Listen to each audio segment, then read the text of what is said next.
اسلام کے علاوہ کسی دوسرے مذہب کو پسند کرنا، اسلام کے مقابلے میں کسی دوسرے مذہب کو پسند کرنا گناہ کبیرہ ہے جو ادارے اسلام سے خارج کر دیتا ہے۔ کہ ہمارے اسلام میں کیا ہے، ابھی نمازیں پڑھو، ابھی روزے رکھو، ابھی پردہ کرو، ابھی ایسے کرو اور ابھی ایسے کرو، تو اس سے بہتر ہے کہ وہ فلاں مذہب تو بڑا اچھا ہے، اس میں تو نہ کوئی عبادت ہے اور جیسے چاہیں ہم جئیں، کوئی ہم پہ ہمارے اوپر پابندی کوئی نہیں ہے، یا دوسروں کی چیزیں اختیار کر لیں۔ اپنے اسلام کو ہم معمولی سمجھیں کہ اس کے اندر تو اتنی چیزیں ہیں ہی نہیں ہے، اور دیکھو فلاں جگہ پہ ہے، وہاں پہ برتھ ڈے ہے، اور ہمارے اسلام میں تو ہے ہی کوئی نہیں ہے۔ جن کے ساتھ ہم برتھ ڈے منا رہے ہیں اپنے بچوں کی، تو پھر دیکھ لیں پھر انجام بھی ویسے ہی لوگوں کے ساتھ ہوگا، عیسائیوں کے ساتھ۔ یہ مسلمانوں والی چیز تو نہیں ہے۔ آپ صلی اللہ علیہ وسلم نے فرمایا جو شخص اسلام کے علاوہ کوئی اور دین چاہے گا اس سے ہرگز قبول نہیں کیا جائے گا، اور آخرت میں وہ خسارہ پانے والوں میں سے ہوگا۔ سورہ آل عمران۔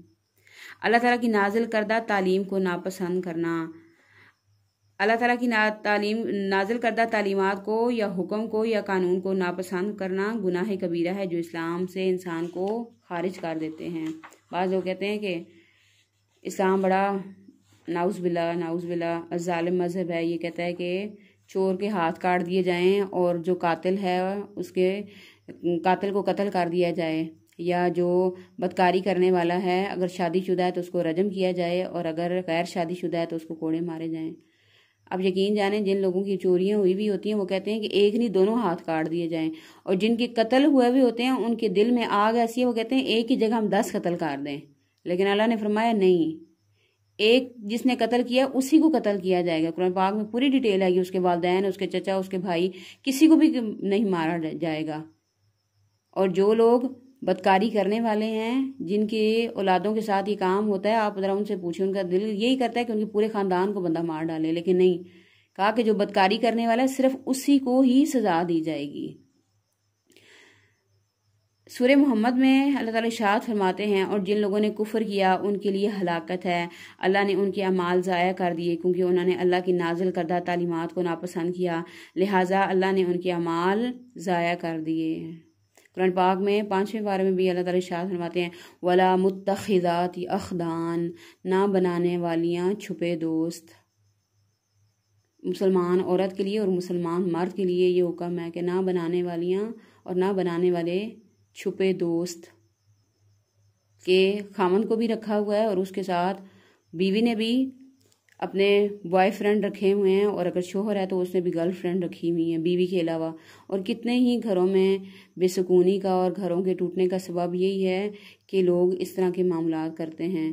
تو جب کوئی بھی عورت ایسا کام کرتی ہے، چھپے دوست بناتی ہے، یا کوئی مرد چھپی دوستیاں کرتا ہے، تو اس کا مطلب ہے کہ ہم نے قرآن پاک کی آیات کا ہی انکار کر دیا کہ مومن مردوں اور مومن عورتوں کے لیے یہ چیز زیب نہیں دیتی، اور اسلامی معاشرہ اس چیز کو پسند نہیں کرتا، اللہ اور اس کے رسول اس چیز کو پسند نہیں کرتے۔ پھر یہ کہ اللہ کے نازل کردہ قوانین کو چھوڑ کر فیصلہ کرنا، اللہ تعالیٰ کے قوانین کو چھوڑ کر فیصلہ کرنا، نامکمل یا ناقابل عمل سمجھ کر کسی دوسرے قانون پر عمل کرنا کبیرہ گناہ ہے جو ادارے اسلام سے خارج کر دیتا ہے۔ قرآن پاک میں اللہ تعالیٰ ارشاد فرماتے ہیں وَمَن لَّمْ يَحْكُم بِمَا أَنزَلَ اللَّهُ فَأُولَٰئِكَ هُمُ الْكَافِرُونَ، جو لوگ اللہ کے نازل کردہ قانون کے مطابق فیصلہ نہ کریں وہ کافر ہیں۔ اللہ تعالیٰ کے نازل کردہ قوانین کو اعتقاداً مکمل اور قابل عمل سمجھنے کے باوجود عملاً انہیں چھوڑ کر کسی دوسرے قانون کے مطابق فیصلہ کرنا گناہ کبیرہ ہے۔ اللہ تعالیٰ قرآن پاک میں ارشاد فرماتے ہیں جو لوگ اللہ کے نازل کردہ قانون کے مطابق فیصلہ نہ کریں وہ ظالم ہیں، اور جو لوگ اللہ کے نازل کردہ قانون کے مطابق فیصلہ نہ کریں وہ لوگ فاسق ہیں۔ پھر اسی طرح شرعی احکام کا مذاق اڑانا، یہ گناہ کبیرہ ہے جو انسان کو دار اسلام سے خارج کر دیتا ہے۔ قرآن پاک میں اللہ تعالیٰ ارشاد فرماتے ہیں اے محمد صلی اللہ علیہ وسلم کہو کیا اللہ تعالیٰ اور اس کی آیات اور اس کا رسول ہی تمہیں ہنسی مذاق کے لیے رہ گئے ہیں؟ اب بہانے نہ بناؤ، ایمان لانے کے بعد تم کفر کر چکے ہو کہ اللہ کے بارے میں، قرآن پاک کے بارے میں انسان مذاق اڑائے، اللہ کے رسول کے بارے میں انسان مذاق اڑائے، سنتوں کا انسان مذاق اڑائے کسی بھی لحاظ سے، یا اسلام کے کسی شعار کے لحاظ سے کوئی مذاق اڑائے، تو یہ ساری چیزیں اس میں آ جاتی ہیں۔ شرعی احکام کا مذاق اڑانے والے ہمیشہ ہمیشہ جہنم میں رہیں گے۔ کیونکہ ہم مذاق کس کا اڑاتے ہیں؟ جس کو ہم اپنی نظر میں معمولی سمجھتے ہیں، جس کی کوئی حیثیت اور وقت نہیں ہوتی، ہم اسی کا مذاق اڑاتے ہیں۔ قرآن پاک میں اللہ تعالیٰ ارشاد فرماتے ہیں اور ان سے کہا جائے گا وَقِيلَ الْيَوْمَ نَنْسَاكُمْ كَمَا نَسِيتُمْ لِقَاءَ يَوْمِكُمْ هَذَا وَمَأْوَاكُمُ النَّارُ، اور ان سے کہا جائے گا آج ہم تمہیں ایسے ہی بھلا دیں گے جیسے تم نے دنیا میں آج کے دن کی ملاقات کو بھلا دیا تھا، تمہارا ٹھکانہ جہنم ہے اور تمہارا کوئی مددگار نہیں۔ یہ سزا ہے اس جرم کی جو تم نے اللہ کی آیات کا مذاق اڑایا اور دنیا کی زندگی نے تم کو دھوکے میں ڈالے رکھا، اور تو یہ سمجھتے رہے کہ ہماری اس باتوں کا کوئی حساب لینے والا نہیں۔ آج کے روز نہ جہنم سے انہیں نکالا جائے گا نہ ان کی توبہ قبول کی جائے گی۔ سورہ الجاثیہ۔ کس وجہ سے؟ کہ ننساکم کما نسیتم لقاء، تم ہماری ملاقات کو بھول گئے تھے۔ جب مؤذن مسجد میں کہہ رہتا ہے حی علی الصلاح حی علی الفلاح، آؤ نماز کی طرف، آؤ فلاح کی طرف، تو ہم کتنے کام دھرتے ہیں؟ ہم میں سے کتنے لوگ اٹھ کے اپنا سارا کام چھوڑ کے نماز کی طرف جاتے ہیں؟ اگر آج ہم نے اللہ کی بات پہ کان نہیں دھرے تو کل قیامت کے دن ننساکم، تمہیں ایسے ہی بھلا دیا جائے گا جس طرح تم دنیا میں اللہ کو بھولے رہے تھے۔ اب اس کے علاوہ مسلمانوں کے خلاف کفار کی مدد کرنا بھی گناہ کبیر ہے، جو انسان کو دار اسلام سے خارج کر دیتا ہے۔ قرآن پاک میں اللہ تعالیٰ فرماتے ہیں یا ایھا الذین آمنو، اے لوگو جو ایمان لائے ہو، یہودیوں اور عیسائیوں کو اپنا دوست نہ بناؤ، یہ آپس میں ایک دوسرے کے دوست ہیں، تم میں سے جو شخص انہیں دوست بنائے گا ان کا شمار میں انہی میں سے ہوگا، بے شک اللہ تعالیٰ ظالموں کو ہدایت نہیں دیتا۔ جیسی مجلس ویسی خجلس ہوگی۔ نبی صلی اللہ علیہ وسلم کی شان مبارک میں گستاخی کرنا گناہ کبیرہ ہے جو انسان کو دار اسلام سے خارج کر دیتا ہے۔ یعنی آپ صلی اللہ علیہ وسلم کے بارے میں گستاخی کرنے والوں کا انجام کیا ہوگا کہ ان کو پھر دنیا میں جینے کا حق کوئی نہیں ہے۔ پھر اسی طرح صحابہ کرام کو برا بھلا کہنا، صحابہ کرام کو برا بھلا کہنا بھی گناہ کبیرہ میں سے ہے، اور اللہ کی اور فرشتوں کی اور تمام انسانوں کی لعنت ہوتی ہے ایسے لوگوں کے اوپر جو صحابہ کرام کے بارے میں ایسی غلط باتیں کرتے ہیں۔ حضرت انس کہتے ہیں کہ رسول اللہ صلی اللہ علیہ وسلم نے فرمایا جس نے میرے صحابہ کو برا بھلا کہا اس پر اللہ کی، فرشتوں کی اور تمام ایمان والوں کی لعنت ہے، اور اللہ اس کے فرض یا نفل عبادت قبول نہیں کرے گا جو صحابہ کرام کے بارے میں ایسا کام کرے گا۔ آپ صلی اللہ علیہ وسلم نے کبھی اپنی ذات کے لیے کسی سے بدلہ نہیں لیا۔ آپ صلی اللہ علیہ وسلم رحمت اللہ عالمین تھے، لیکن رجی اور بئر معونہ کا جو واقعہ پیش آیا تھا اس میں صحابہ کو جس بے دردی سے شہید کیا گیا تھا، اللہ کے رسول نے 30 دن تک ان لوگوں کے لیے بد دعا فرمائی تھی۔ حالانکہ اللہ کے رسول اگر ایک دفعہ بھی بد دعا کر دیتے تو اللہ کے رسول کی قبول ہو جاتی، لیکن اللہ کے رسول نے فجر کی نماز میں 30 دن تک ان لوگوں کے لیے بد دعا کی جنہوں نے صحابہ کرام کے بارے میں ایسا معاملہ کیا۔ پھر رسول اللہ صلی اللہ علیہ وسلم کے نام پر جان بوجھ کے جھوٹ بولنا، یہ ایسا کام ہے جو انسان کو جہنم میں لے کے جانے والا ہے۔ حدیث میں آتا ہے قال رسول اللہ صلی اللہ علیہ وسلم من کذب علی متعمدا فلیتبوأ مقعدہ من النار، رواہ مسلم۔ حضرت ابو ہریرہ کہتے ہیں کہ رسول اللہ صلی اللہ علیہ وسلم نے فرمایا جس نے جان بوجھ کر جھوٹ میری طرف منسوب کیا وہ اپنا ٹھکانہ جہنم میں بنا لے۔ اور آج یہ کتنی بات عام ہو چکی ہے کہ لوگ حدیث بیان کرتے ہوئے احتیاط نہیں کرتے کہ اللہ کے رسول نے یہ فرمایا اور آگے ساری انسان من کھڑت جو باتیں ہیں وہ کرنا شروع کر دی، ساتھ اللہ کے رسول کا نام لگا دیں۔ تو جب بھی کوئی بھی حدیث لیں حدیث کا حوالہ ضرور دیکھ لیں، صحاح ستہ میں سے ہو، پہلے نمبر پہ بخاری شریف، پھر مسلم شریف، موطا امام مالک کی، ترمذی شریف، داؤد، نسائی، یہ ساری جو صحاح ستہ ہیں ان میں سے اگر ہو تو مسند۔ اگر صرف یہ کہا جائے کہ اللہ کے رسول نے فرمایا اور آگے کسی بھی حدیث کا حوالہ نہیں ہے تو اس چیز کو نہیں لیا جائے گا۔ پھر یہ فرمایا کہ رائے کے مقابلے میں حدیث کو ترک کر دینا، یعنی کوئی معاملہ پیش آیا ہے، ایک طرف کسی امام کی یا کسی پیر فقیر کی یا کسی بھی بڑے کی بات ہے اور دوسری طرف حدیث کا ذکر آیا تو لوگ اللہ اور اس کے رسول کی بات کو پیچھے کر دیں، نہ قرآن کا حکم لیں نہ حدیث سے لیں بلکہ اپنی رائے قائم کر لیں۔ صحیح حدیث کا علم ہونے کے باوجود کسی بھی امام یا پیر و مرشد کی رائے کو ترجیح دینا گناہ کبیرہ میں سے ہے۔ اللہ کے رسول نے فرمایا جن گھروں میں تصویریں ہوتی ہیں اس گھروں میں رحمت کے فرشتے نہیں آتے، اور لوگ اپنے گھروں سے تصویریں اتارتے ہی نہیں ہیں، اور خاص کر اپنے پیروں کی تصویریں تو بالکل بھی نہیں اتارتے۔ تو پھر انہوں نے کیا کیا؟ اللہ اور اس کے رسول کی حدیث کے مقابلے میں انہوں نے اپنے ان لوگوں کو ترجیح زیادہ دی۔ قرآن پاک میں اللہ تعالیٰ ارشاد فرماتے ہیں اے لوگو جو ایمان لائے ہو اللہ اور اس کے رسول سے آگے نہ بڑھو، اللہ سے ڈرتے رہو، بے شک اللہ سننے والا اور جاننے والا ہے۔ اے لوگو جو ایمان لائے ہو اپنی آوازوں کو نبی کی آواز سے اونچا نہ کرو۔ اس سے کیا مراد ہے؟ اب اللہ کے رسول ہمارے اندر تو موجود نہیں ہے، اس کا مطلب یہ ہے کہ جب قرآن اور حدیث کی بات ہو رہی ہوگی تو ہم نے خاموشی اختیار کرنی ہے۔ اکثر جب درس قرآن یا درس حدیث ہو رہا ہوتا ہے تو بعض خواتین اپنی ہی باتیں کرتی رہتی ہیں، ان کی باتیں ختم نہیں ہوتی۔ اللہ کے رسول کی بات ہو رہی ہوتی ہے اور انہوں نے اپنے ہی قصے چھیڑے ہوئے ہوتے ہیں، تو اس کا کیا مطلب ہے کہ ہم نے نعوذ باللہ اللہ اور اس کے رسول کی بات کو اہمیت ہی نہیں دی، اس کو سنا ہی نہیں ہے، اور ہم اپنی باتیں کرنے پہ لگے ہوئے ہیں۔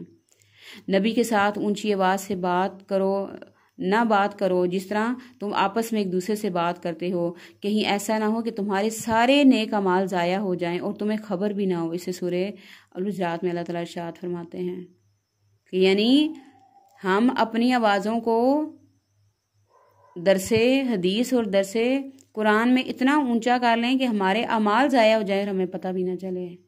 یہ تکبر کی علامت ہے کہ ہم اللہ اور اس کے رسول کی بات کو سننا بھی گوارا نہ کریں۔ ایک آدمی امام مالک کے پاس آیا اور کوئی مسئلہ دریافت کیا۔ امام مالک نے بتایا کہ اس کے بارے میں رسول اللہ صلی اللہ علیہ وسلم کا ارشاد مبارک یہ ہے۔ اس آدمی نے کہا کہ اس بارے میں آپ کی کیا رائے ہے؟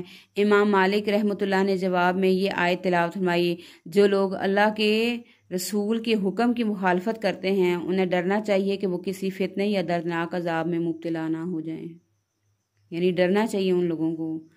پھر اسی طرح بدعات پر عمل کرنا۔ بدعت کہتے ہیں ہر وہ نئی چیز جو دین میں نکالی جائے، اور ایک اور روایت میں آتا ہے کہ شیطان کو گناہ سے زیادہ بدعت اچھی لگتی ہے، یعنی انسان کو جب احساس ہو جائے نا میں نے گناہ کیا تو انسان معافی مانگ لیتا ہے، لیکن بدعت ایک ایسی چیز ہے جس کو انسان ساری زندگی نیکی سمجھ کے کرتا رہتا ہے اور اس کے ذہن و گمان میں بھی یہ چیز نہیں آتی کہ یہ بدعت ہے یا یہ گمراہی ہے۔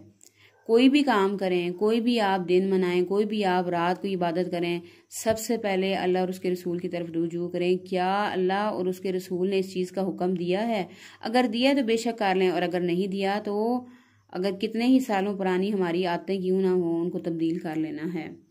بدعات جاری کرنے والوں پر اللہ کی، فرشتوں کی اور تمام اہل ایمان کی لعنت ہوتی ہے، اور ان کے لیے سب سے بڑا عذاب یہ ہوگا کہ حوض کوثر پہ ان لوگوں کو حوض کوثر پہ سے روک دیا جائے گا اور اللہ کے رسول اپنے ہاتھوں سے ان لوگوں کو پانی نہیں پلائیں گے۔